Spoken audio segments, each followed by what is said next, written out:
Dear student अस्सलाम वालेकुम। पिछली वीडियो में हमने अपने दरसी किताब का तीसरा सबक या अपने पहली यूनिट के जो तीसरा सबक नज़म है, trees are the kindest things I know, इस नज़म को हमने पूरा पढ़ लिया था और समझ लिया था। आज की इस वीडियो में हम इस नज़म के चिट चैट, वार्मिंग अप और इंग्लिश वर्कशॉप के क्वेश्चंस देखेंगे और उसको हल करने की कोशिश करेंगे। आइए हम पहले वार्मिंग अप के क्वेश्चंस देखते हैं। पहला क्वेश्चन है, when do you receive gifts, कि आप तोहफे कब हासिल करते हैं। जवाब है इसका, we receive gifts on many occasions like on festivals and on our birthday and when we achieve something anything, कि हम गिफ्ट हासिल करते हैं, जो तोहफे हासिल करते हैं बहुत सारे मौक़ों पर, जैसे त्योहारों पर, अपने बर्थडे पर, सालगिरह पर, और जब भी हम कोई चीज़ हासिल करते हैं, यानी हम भी कभी जब भी कोई कामयाबी हासिल होती है तो लोग हमें मुबारकबाद देने के साथ साथ तोहफे भी देते हैं। दूसरा क्वेश्चन है, do you like to give gifts, कि आप तोहफे देना पसंद करते हैं। तो जवाब है, आंसर है yes, I like to give gifts, कि मुझे तोहफे देना पसंद है। I have given many gifts to my friends and parents, कि मैंने बहुत सारे तोहफे अपने वालिदैन, अपने माँ बाप को और अपने दोस्तों को दिया है। तीसरा क्वेश्चन है, from home do you get gifts, कि किससे आप तोहफे हासिल करते, किससे आपको तोहफे मिलते हैं। तो आंसर है, I get the gifts from my parents, grand parents, friends and relatives, कि मुझे तोहफे मिलते हैं अपने माँ बाप से, अपने वालिदैन से, अपने दादा दादी, नाना नानी से, और अपने दोस्तों से और अपने रिश्तेदारों से। चौथा क्वेश्चन है, what is the best gift that you have received, कि सबसे बेहतरीन तोहफा क्या है जो आपको कभी मिला है या आपने कभी हासिल किया है। इसका जवाब है, my father give me a watch when I scored the first rank in my class, कि मेरे अब्बू ने, मेरे वालिद ने मुझे एक घड़ी दी थी जब मैंने अपनी क्लास में पहला रैंक हासिल किया था। पांचवा question, why is it special for you, कि ये आपके लिए इतना ख़ास क्यों है। जवाब है इसका, this gift is very special to me, ये तोहफ़ा मेरे लिए बहुत ही ख़ास है, बहुत ही स्पेशल है। Because my father gave it to me when I made him proud, क्योंकि मेरे वालिद ने मुझे ये उस वक्त दिया था जब मैंने उनको बहुत फ़ख्र महसूस कराया था, उनको बहुत मुझ पर फ़ख्र महसूस हुआ था। ये हमारे चिट चैट के क्वेश्चन हो गए। अब आगे के जो क्वेश्चन है वह है, what gifts do trees give to mankind, कि वो कौन से तोहफे हैं जो दरख्त इंसानों को देते हैं। तो जवाब है इसका, trees provide us fresh air, fruits, flowers and vegetables and grains, के दरख्त हमें देते हैं ताज़ी हवा, फल फूल, सब्जियां और अनाज। And we can use their wood to make furniture, और हम उनके लकड़ियों को फर्नीचर बनाने के लिए भी इस्तेमाल कर सकते हैं। And these are gifts that mankind receives from the trees, और ये तोहफे हैं जो मैनकाइंड, नौ इंसानी या इंसान दरख्तों से हासिल करते हैं। अब अगला जो सवाल है उसमें हमें बताया जा रहा है कि सवाल नंबर 2 देखिए, उसका जो ए है उसमें बताया जा रहा है कि name 2 parts of a tree that begin with, के दरख्त के 2 पार्ट या 2 हिस्सों का आपको नाम बताना है जो कि शुरू होते हैं। अब शुरू किससे होते हैं, तो नीचे 3 लेटर दिए गए BFT, तो B से शुरू होने वाले 2 पार्ट का आपको नाम बताना है, F से शुरू होने वाले 2 पार्ट का और T से शुरू होने वाले 2 पार्ट का। तो B से शुरू होने वाले 2 पार्ट, ट्री के 2 पार्ट जो दरख्त के 2 हिस्से होते हैं वो है बाव एंड बर्ड्स। बाव कहते हैं शाखों को, टहनियों को, और बर्ड कहते हैं नए ताज़ा आने वाले पत्ते को। F से शुरू होता है फ्लावर एंड फ्रूट, फ्लावर कहते हैं फूलों को और फ्रूट कहते हैं फलों को। और ट्री से ट्रंक और ट्विग, ट्रंक कहते हैं दरख्त के तने को और ट्विग कहते हैं शाख को या टहनी को। बी क्वेश्चन है, in most countries in the northern hemisphere there are 4 season spring, summer, autumn and winter के हेमिस्फीयर कहते हैं निस्फ कुर्रा, यानी अपने ज़मीन जो है तो एक कुर्रे की शक्ल में है, एक बॉल की तरह है, और उसके आधे हिस्से को हेमिस्फीयर कहते हैं। और नॉर्दर्न मतलब शुमाली। इनके हमारे जो ज़मीन के आधा शुमाली हिस्से के जो बहुत से ममालिक है उसमें 4 सीज़न 4 मौसम होते हैं, स्प्रिंग बहार, समर गर्मी, ऑटम खिज़ा या पतझड़ एंड विंटर या सर्दी। Try to guess what is the season in the months given below, कि आपको अंदाज़ा लगाना है कि जो नीचे महीने दिए गए हैं तो उन महीनों में कौन सा सीज़न कौन सा मौसम होता है। यहाँ पे महीनों के नाम दिए गए 3-3। अब पहला जो सेट दिया गया महीनों का वो है मार्च, अप्रैल और मई। कि मार्च, अप्रैल, मई में कौन सा सीज़न होता है, कौन सा मौसम होता है, तो वो है स्प्रिंग यानी बहार का। ये इंडिया की बात नहीं हो रही है बल्कि नॉर्दर्न हेमिस्फीयर के ममालिक की बात हो रही है। नंबर 2 है जून, जुलाई और अगस्त। ये जून, जुलाई और अगस्त में कौन सा मौसम होता है वहाँ पे, तो वो है समर यानी गर्मी का।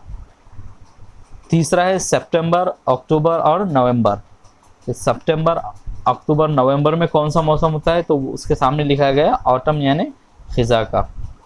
और चौथा जो सेट है वो है दिसंबर, जनवरी और फरवरी के। इन महीनों में कौन सा मौसम होता है, तो वो है विंटर यानी सर्दी का। तीसरा जो क्वेश्चन है उसमें हमको बताया जा रहा है an artist paint picture using colours, कि एक जो आर्टिस्ट होता है वो कलर के ज़रिए मुख्तलिफ़ तस्वीरें बनाता है।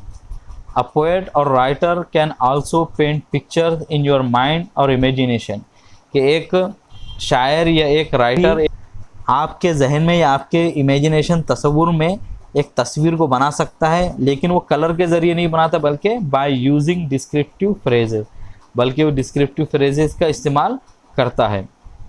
फॉर एग्ज़ाम्पल, मिसालों के ज़रिए यहाँ बताया जा रहा है ब्लू स्काई नीला आसमान, सॉफ्ट वाइट क्लाउड्स नरम सफ़ेद बादल, फ्लोटिंग क्लाउड्स तैरते बादल, एट्सेट्रा वगैरह वगैरह।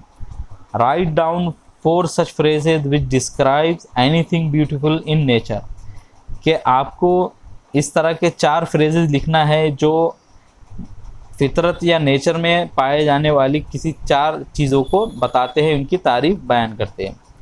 तो हमने यहाँ पे कुछ लिख लिया है। नंबर 1 है कलरफुल फ्लावर, रंगीन फूल। दूसरे नंबर पे लिखा है सनी डे, धूप वाला दिन, ऐसा दिन जिसमें धूप निकली हो। नंबर 3 है ब्राइट मून, चमकता चांद। और नंबर 4 है डार्क नाइट, अंधेरी रात। तो इन तमाम फ्रेजेस से हमारे जहन में एक तस्वीर बनती है, एक मंज़र हमारे जहन में आता है, लिहाजा हम इनको अपने नोटबुक में लिख लिए।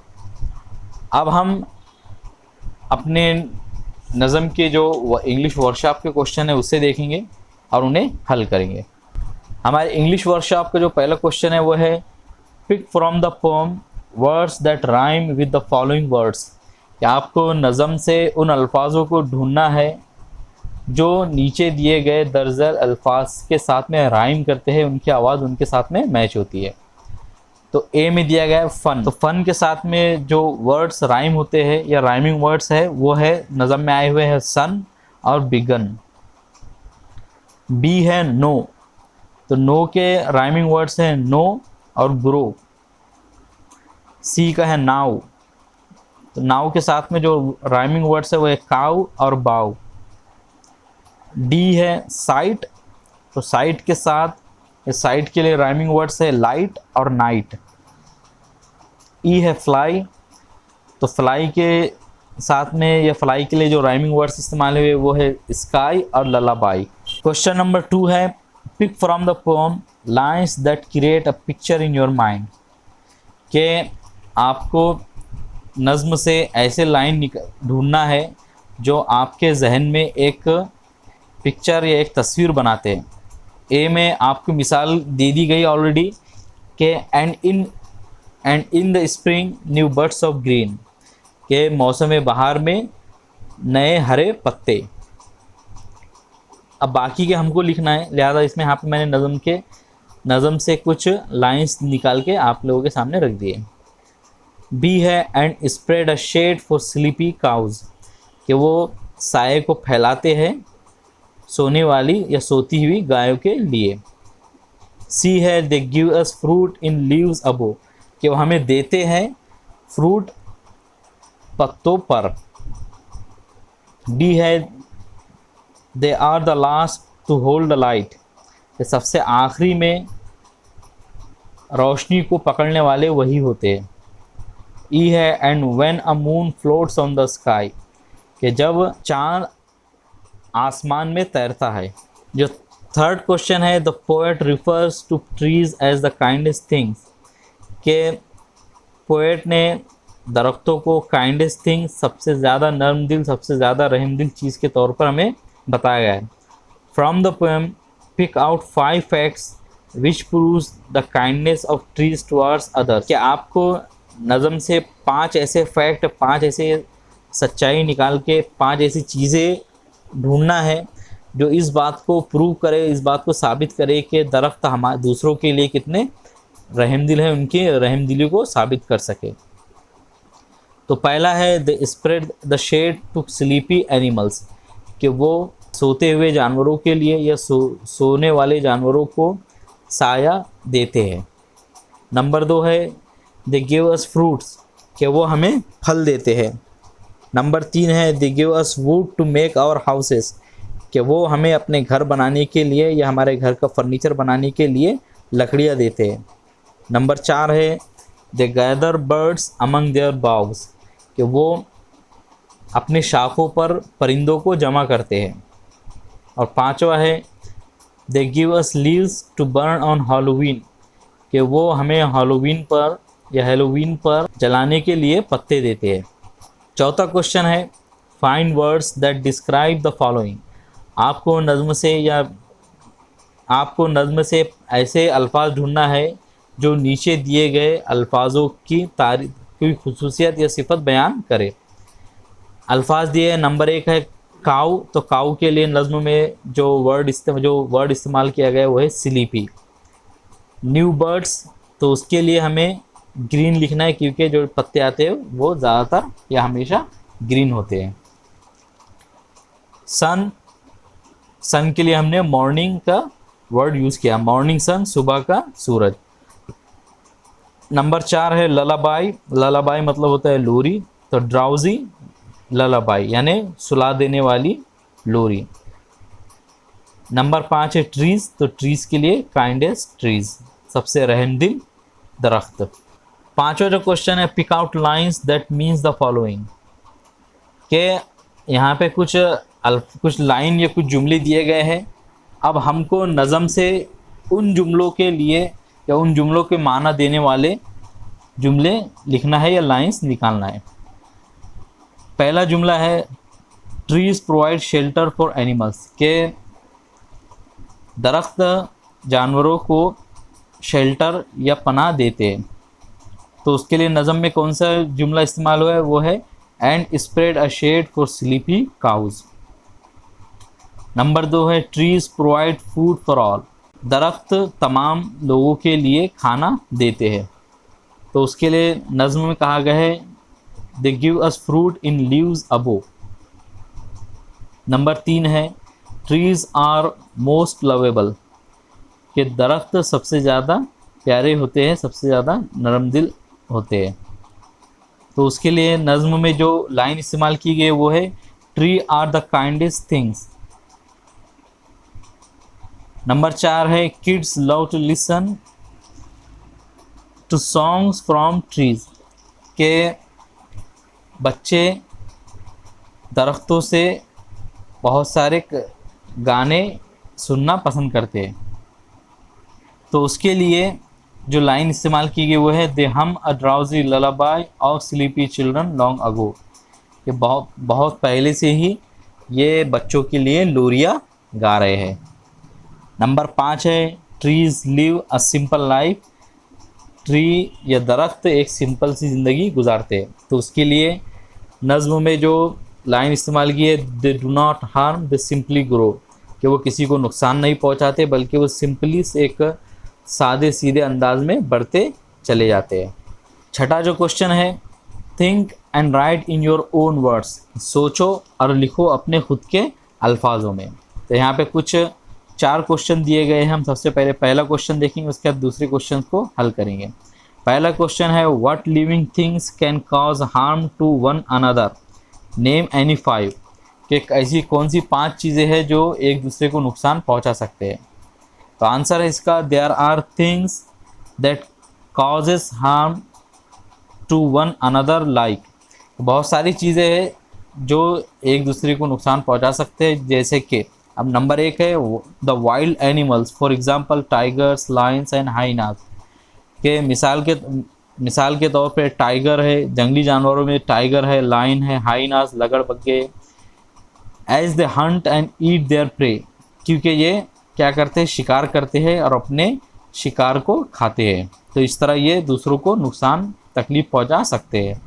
नंबर 2 है, there are many fishes and other animals in the sea that can harm the human, के बहुत सारे बड़े बड़े मछलियाँ होती है और दूसरे जानवर होते हैं समंदर में जो इंसानों को नुकसान पहुंचाते हैं, तकलीफ पहुंचा सकते हैं। जैसे शार्क है, मगरमच्छ है, तो इस तरह के जानवर इंसानों को तकलीफ पहुंचा सकते हैं, उन्हें मार भी सकते हैं।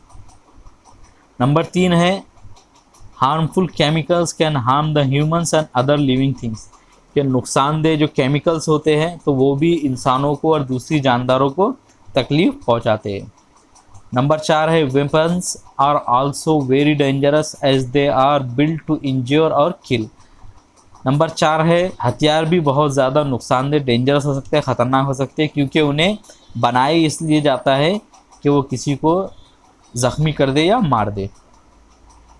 नंबर 5 है, many things are not made to harm but if they are not used carefully they can harm us as well, कि बहुत सारी ऐसी चीज़ें हो सकती है जो इसलिए नहीं बनाया जाता उन्हें कि वो किसी को तकलीफ़ पहुंचाए, लेकिन अगर उन्हें केयरफुली बहुत एहतियात के साथ इस्तेमाल ना किया जाए तो वो हमें तकलीफ़ पहुंचा सकते हैं। Like hammer as it can injure very badly, जैसा कि हथौड़ा, अब जो हथौड़ा होता है तो वो अगर उसे एहतियात के साथ इस्तेमाल ना करे तो आपकी उंगलियों को तरीके से नुकसान पहुंचा सकता है। It can injure very badly, कि वो ज़ख्म पहुंचा सकता है बहुत ही बुरे तरीके से।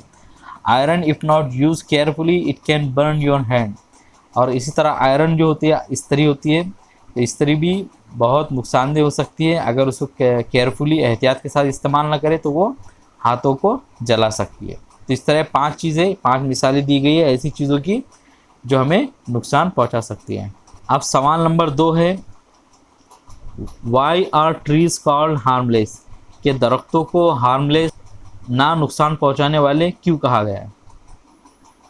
तो trees are called harmless because they are kind to all, के दरख्तों को हार्मलेस इसलिए कहा गया क्योंकि वो सबके लिए रहमदिल होते हैं, रहमदिली से पेश आते हैं। They help us in different ways, कि वो हमें बहुत तरीक़ों से, अलग अलग तरीक़ों से मदद करते हैं। They do not demand anything in return, और वो रिटर्न में या बदले में कोई चीज़ भी हमसे नहीं चाहते। तीसरा सवाल है, Halloween is a festival celebrated in many western countries on 31 अक्टूबर, कि हैलोवीन एक ऐसा त्यौहार है जो बहुत सारे मगरबी मुल्कों में 31 अक्टूबर को मनाया जाता है। What is the season there, तो उस वक्त वहाँ पे कौन सा सीज़न होता है, कौन सा मौसम होता है।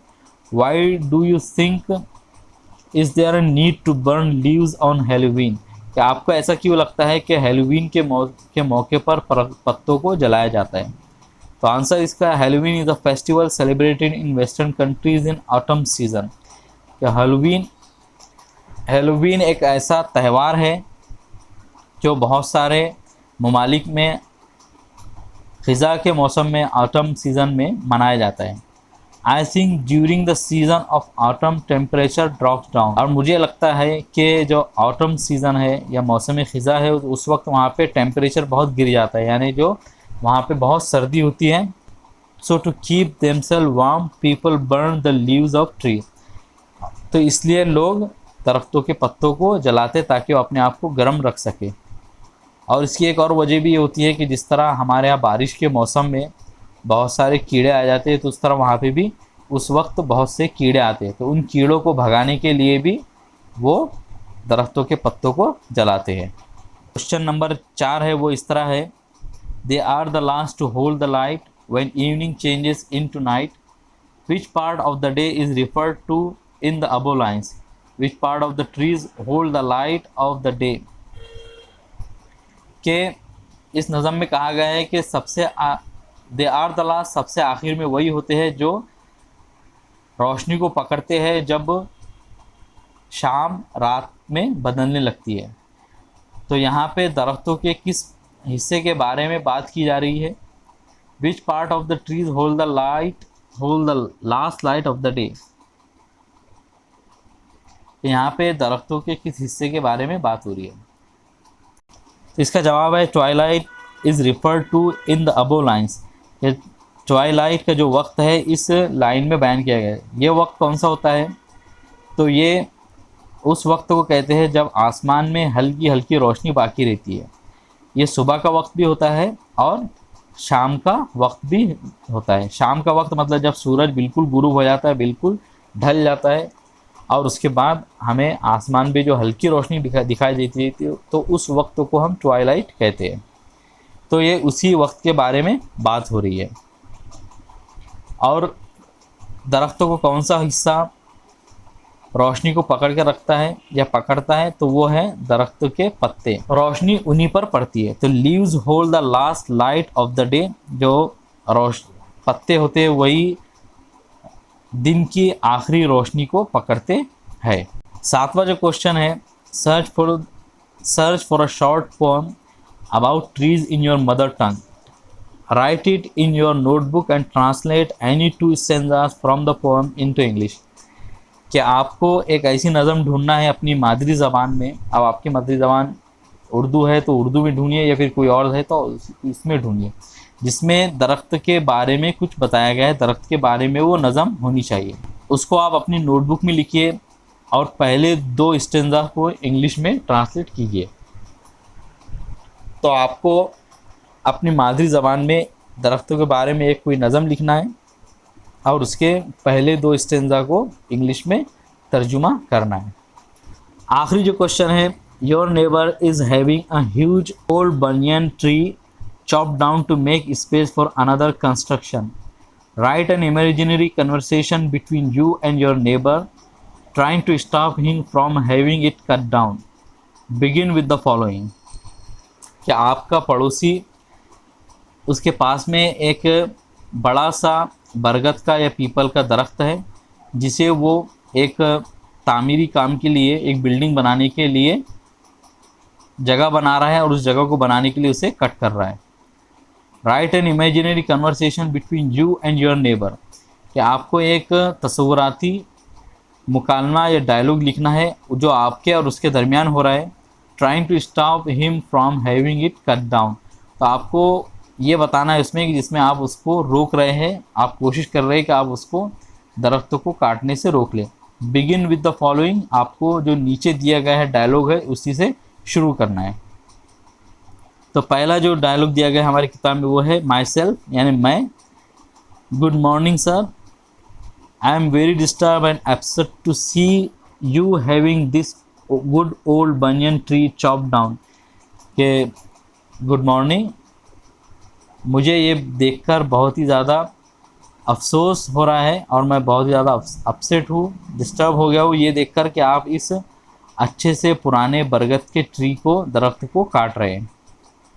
तो उसके जवाब में नेबर क्या कह रहा है, हमारा पड़ोसी क्या कह रहे हैं, I am sorry for that dear but there was a need of it, कि मुझे अफसोस है डियर, लेकिन इसकी मुझे ज़रूरत है। माई सेल्फ, अब मैं क्या कह रहा हूँ उसमें, या बच्चा क्या कह रहा है, आई कैन अंडरस्टैंड, कि मैं इस बात को समझ सकता हूँ, but you know tree are very useful to us, लेकिन आपको मालूम है कि दरख्त हमारे लिए बहुत ही ज़्यादा मुफीद है। And we should always avoid felling the trees, और हमें इस बात से हमेशा बचना चाहिए कि हम दरख्तों को काटें। फेलिंग कहते हैं काटना। Neighbour, but I would not be able to do the constructions if I don't chop it down, तो इस पर नेबर क्या कह रहा है, हमारा पड़ोसी क्या कह रहा है कि अगर मैंने इसे नहीं काटा तो मैं अपना जो कंस्ट्रक्शन को जिसकी मुझे ज़रूरत है वो नहीं कर पाऊँगा। यानी जो मैं अभी तामीरी जो काम कर रहा हूँ, ये जो इमारत बना रहा हूँ, तो उसे नहीं कर पाऊँगा अगर मैंने इस दरख्त को नहीं काटा। अब इस पर आखिरी में ये क्या कह रहा है, myself that's true but we should keep in mind cutting a tree is not only going to make our lives miserable but also our children's lives। कि ये बात सही है, आप जो कह रहे हो बिल्कुल सही है, लेकिन आप इस बात को अपने जहन में रखें कि अगर हम दरख्त को काटेंगे तो इससे ना सिर्फ ये कि हमारी ज़िंदगी एक मिजरेबल, एक परेशान कुन ज़िंदगी बन जाएंगी, बल्कि हमारे बच्चों की भी ज़िंदगी पे इसका बुरा असर पड़ेगा, क्योंकि दरख्तों के काटने की वजह से हमारा माहौल ख़राब होता है। तो उस पर नेबर क्या कह रहा है, oh thank you for the information, क्या आपका ये जो आपने इन्फॉर्मेशन दी, हमें मालूमात दी, इसके लिए बहुत शुक्रिया। It really have open my eyes, कि इसके आपकी जो बातें हैं उससे मेरी आंखें खुल गई। I will not cut the tree, कि मैं अब इस दरख्त को नहीं काटूँगा। तो इस तरह आज हमने इस वीडियो में अपने दरसी किताब के पहली यूनिट की तीसरी नज़्म trees are the kindest things I know के वार्मिंग अप और इंग्लिश वर्कशॉप के क्वेश्चंस को देखा, समझा और उसे हल किया। मुझे उम्मीद है कि आप लोग को ये पूरा वीडियो समझ में आ गया होगा। आप लोग इन तमाम क्वेश्चंस और इनके आंसर्स को अपने नोटबुक में लिख लें, और अगर आप लोगों को कोई भी सवाल हो तो ज़रूर पूछें। मिलेंगे अब हम अगले वीडियो में। अस्सलाम वालेकुम।